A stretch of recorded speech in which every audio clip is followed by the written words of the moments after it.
question was with habits and travel, right? How do you figure that out? Well, the number one thing is educate yourself on nutritional labels, right? So you have to learn how to read a nutritional label. And this is something we're not taught in school. Like, I don't know which schools you guys been going to, but in my school, zero knowledge on nutrition. I didn't even know what a calorie was. Like, seriously, I had zero idea.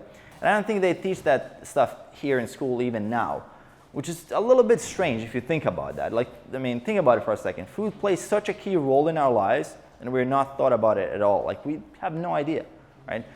This is like your own responsibility to teach yourself.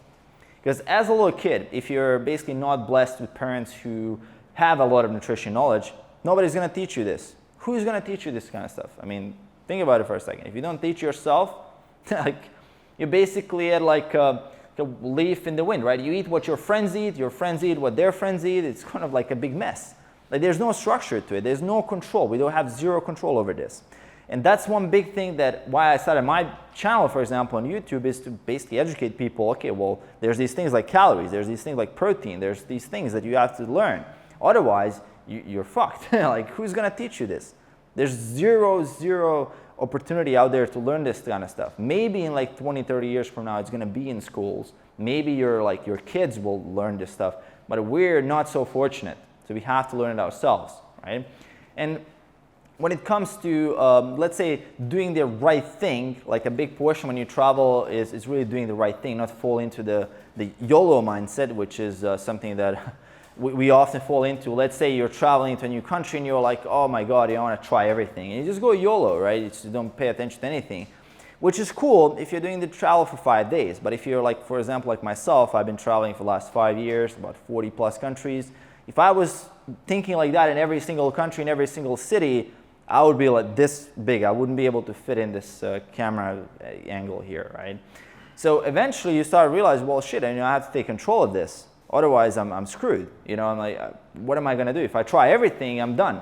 So you have to learn how to, number one, manage your calories and macros. So you have to know how many calories you have as a budget on a day-to-day basis. So let's say an average from 2,500 calories. Now it's like budgeting. How much do I want to spend on pasta? How much do I want to spend on sneakers? How much do I want to spend on ice cream? And you just spend it around, and you realize, shit, this is the amount of food I can include. And some foods have more calories, some have less. And this fundamental skill is something every single person would eventually have to master until they invent like a machine which like comes into your arm here and it's like gives you a signal, hey, you're over your calories for the day. It's like bing, bing, bing. Maybe even like if you're overweight, they put like a collar around your head and it's like, zzz, zzz, like shocks you every time you eat an extra thing above that calorie limit. That would be like sometimes if they allow that kind of stuff. But the point is that this is a skill that you have to teach yourself. So you have apps like MyFitnessPal, which I always recommend, and that is an app that allows you to see, okay, this is the amount of calories I had today, this is how much I'm over my limit or under my limit, and you know exactly how much you need. And over the months and years, let's say you do this for 2 months, you will know what a portion looks like. If you ask a person, do you know what a 1,000 calorie portion looks like? People have no idea. One meal here, let's say a typical meal would be about 8,000 to, let's say 800 to 1,000 calories, right? A typical meal. You can have 2 of those per day. If you had a shake on top of that and a couple of drinks, that's already more than half of your daily intake. People have no idea how much they're eating. Like, people have no idea between the difference between a 400 calorie meal and a 1,200 calorie meal. It's been well documented in research. If you tell people, okay, can you just tell me how much you ate? People will underreport the amount of food they've ate and overreport the amount of activity they've been doing by hours. And food will like 50, 60% less. We cannot know this, so we have to figure it out. So every single person here who has ever tried MyFitnessPal, they would be like nodding now, yeah, I didn't know almonds had that many calories, right? Like a handful of fucking almonds. You think like, oh, it's just a handful of almonds, I'm just gonna grab that. And people like have that in their house, like a bunch of candy cookies lying around, just grab a handful and just keep walking. They have no idea what's going on, right? That couple of those handfuls, that's like 1,000 calories, right? And they're like, oh shit, I can't lose weight. I'm starving. No, you're not. If you were actually starving, you'd be losing weight, right?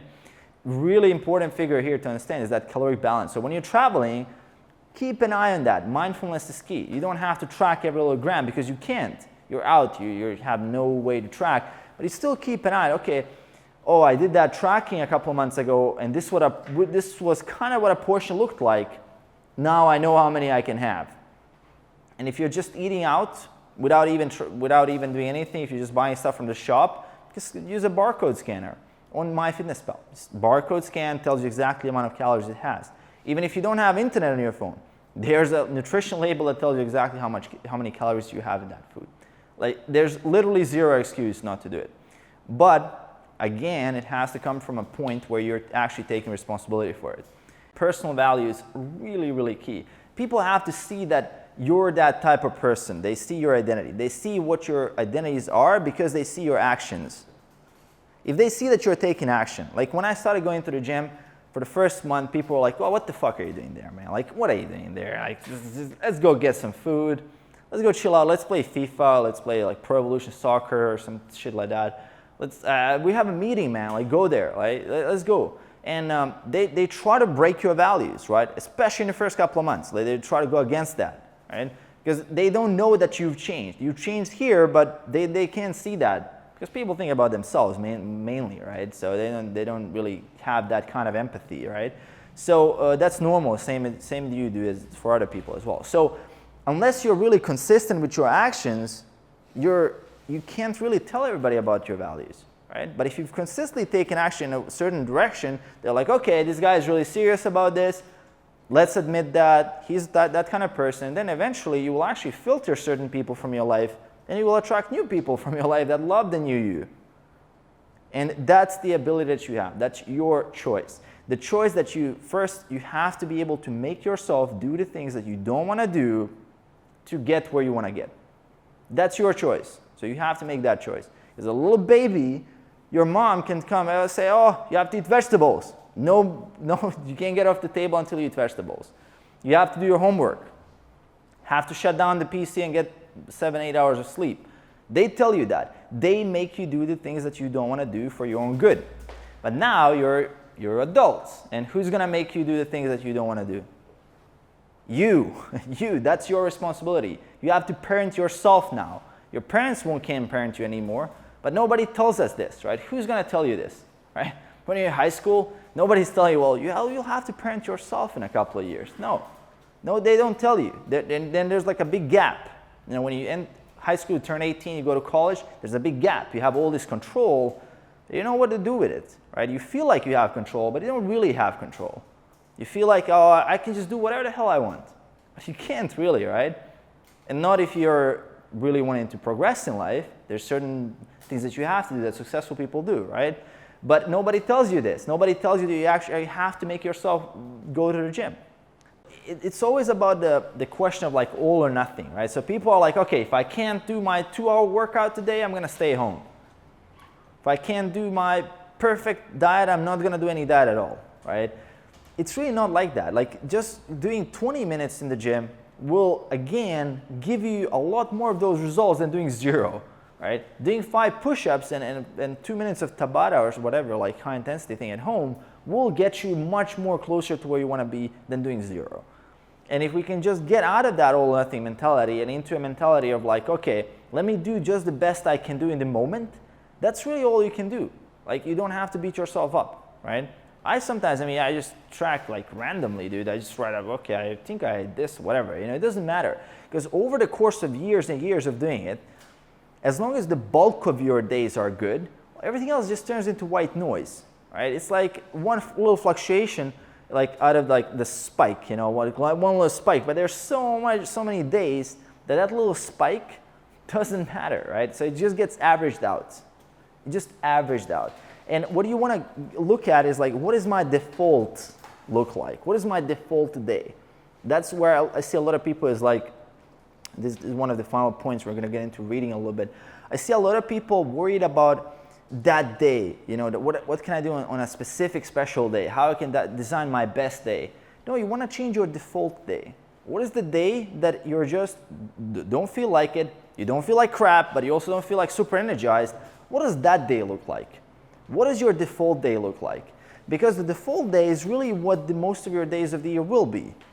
If I look at 365 days of the year, 300 of those days will be just an average old fucking day. Nothing special about it. You're not sick, you don't feel like crap, but you also don't feel like full of energy, you don't feel like doing much. It's just an average kind of mediocre day. And in that day actually lies the power of success. Like, that's the day. Not the day where you're like waking up, oh, I'm gonna crush it today, 14 hours work straight.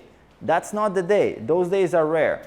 Also the days where you're like, oh shit, I'm completely depressed, I feel like crap today. Those days are rare as well. But the day that is there, that most of us live all the time in, is the default day. Like, just your standard old, good old day. And that day, if you can push a little bit forward every single time, just make it a little bit better. You know, just go to bed a little bit smarter, read a little bit more, exercise and add a little bit more weight. Hit your macros a little bit better. That's really what it is coming down to.